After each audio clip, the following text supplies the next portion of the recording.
50,000 টাকা পুরস্কারের আশায় জীবিত রাসেলস ভাইপার সাপ নিয়ে ফরিদপুর প্রেস ক্লাবের সামনে হাজির হন ৩২ বছর বয়সী রেজাউল খান নামের এক কৃষক। তার বাড়ি ফরিদপুর সদরের আলিয়াবাদ ইউনিয়নের কাদেরের বাজার এলাকায়। তিনি ওই এলাকার মনিরুদ্দিন খানের ছেলে। গত শনিবার রাতে প্রেস ক্লাবের সামনে জীবিত রাসেলস ভাইপার সাপটি সাংবাদিকদের দেখান তিনি। এ সময় প্রেস ক্লাবের সদস্যরা সহ ফরিদপুর পৌরসভার 25 নং ওয়ার্ড কাউন্সিলর সৈয়দ আওয়াল হোসেন তনু ও স্থানীয় অন্যান্য লোকজন উপস্থিত থাকা অবস্থায় সাংবাদিকদের তিনি বলেন, শনিবার বিকেলে এলাকার ফসলি জমিতে চাষ করার সময় এই রাসেলস ভাইপারটি দেখতে পাই।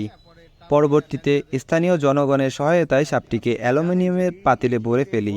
পরে প্লাস্টিকের নেটের আবরণ দিয়ে পাতিলের মুখ বন্ধ করে দেই এবং স্থানীয়দের কাছে জানতে পারি জীবিত রাসেলস ভাইপার সাপ ধরতে পারলে ফরিদপুরের নেতারা পুরস্কার দেবেন। এই কারণেই জীবিত সাপটি ধরে এনেছি। রেজাউল আরও জানান, 2 দিন আগেও তিনি একটি রাসেলস ভাইপার সাপ মেরেছেন। বিকেলে মাছ ধরতে গিয়ে এই সাপটি দেখতে পান। পরে তোয়ালে দিয়ে পেঁচিয়ে সাপটিকে ধরে ফেলেন। এদিকে গত 20 জুন জেলা আওয়ামী লীগের সাধারণ সম্পাদক শাহ মোহাম্মদ ইশতিয়াক আরিফ রাসেলস ভাইপার সাপ মারতে পারলে 50,000 টাকা পুরস্কার দেওয়ার ঘোষণা দেন। পুরস্কারের বিষয় জানতে মোবাইলে একাধিকবার ফোন দিলেও তিনি ধরেননি। তবে জেলা আওয়ামী লীগের একটি নির্ভরশীল সূত্র থেকে জানা গেছে, সাপ জমা দিলে পুরস্কার দেওয়ার সিদ্ধান্ত থেকে সরে যাবে তারা।